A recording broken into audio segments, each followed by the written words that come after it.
সালামু আলাইকুম ভিউয়ার্স, চলে আসলাম সোনারগাঁয়ের পানাম সিটিতে। বাট এখানে যেটা শুনলাম, এখানে নাকি ভিডিও করা নিষেধ। তবু আপনাদের জন্য যেটুকু পারি আমরা ভিডিও করতেছি। এখানে আসলে এই পুরান যে বাড়িঘর, এই ছাড়া আসলে আর কিছুই দেখার মতো নাই। ওই সময় এটাই ছিল রাজধানী।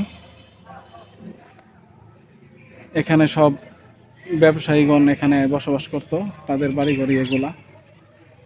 সো আপনারা সোনারগাঁ আসলে অবশ্যই এখানে আসবেন, আপনাদের ভালো লাগবে।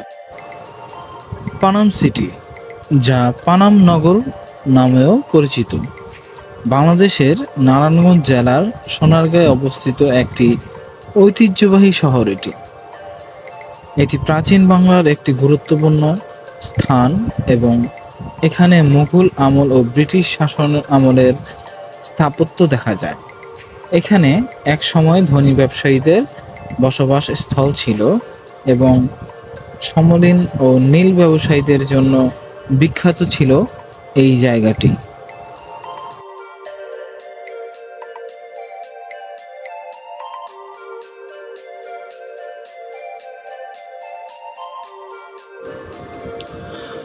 19 শতকের শুরুতে ধনী হিন্দু বণিকরা পানাম শহরে ব্যবসা শুরু করে এবং এটিকে একটি সমৃদ্ধশালী কমার্শিয়াল সেন্টার হিসেবে গড়ে তোলে।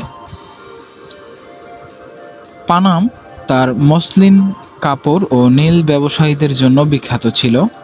এখানে মসলিন কাপড়ের একটি বড় বাজার ছিল। পানাম নগরীতে পুরনো ঐতিহ্যবাহী দোতলা ও তিনতলা অনেক ভবন রয়েছে, যা মুঘল ও ব্রিটিশ স্থাপত্য শৈলীর নিদর্শন।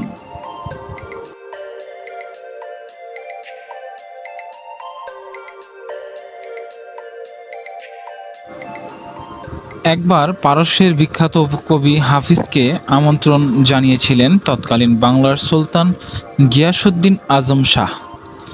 বৃদ্ধ কবি হাফিজ সে আমন্ত্রণে সাড়া দিয়ে আসতে না পেরে একটা গজল রচনা করে উপহার পাঠালেন সুলতানকে।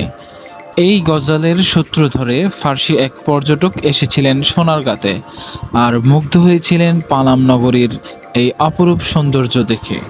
পানাম নগরীর ইতিহাস ও ঐতিহ্যকে গুরুত্ব দিয়ে বাংলাদেশ সরকারের পক্ষ থেকে এর পুনরুদ্ধারের জন্য নেওয়া হয়েছে বিভিন্ন ধরনের পদক্ষেপ। সরকারিভাবে প্রত্নতত্ত্ব অধিদপ্তরের অধীনে নেওয়া হয়েছে পানাম নগরের প্রাচীন স্থাপত্য অবকাঠামো সংস্কার ও সংরক্ষণের নামে একটি প্রকল্প। প্রকল্পটির আওতায় রয়েছে 40টি ভবনের সংস্কার, 4টি পুকুর ঘাট মেরামত ও পুনর্নির্মাণ, এছাড়া বিভিন্ন ধরনের পদক্ষেপ। বাংলাদেশে পানাম নগরীর ইতিহাস ও ঐতিহ্য সংস্কৃতি নিয়ে 2022 খ্রিস্টাব্দে তৈরি হয় সুবর্ণগ্রাম নামে একটি ডকুড্রামা। নাটকটি রচনা করেন ইলোরা লিলিত এবং পরিচালনা করেন ফারুকে আজম। এছাড়াও 2010 খ্রিস্টাব্দে নাসিরুদ্দিন ইউসুফ এর পরিচালনায় গেরিলা নামের একটি পূর্ণদৈর্ঘ্য চলচ্চিত্র চিত্রায়িত হয় এই পানাম নগরীতে। পানাম সিটি ঘোরা শেষ, এখানেও প্রচুর গরম।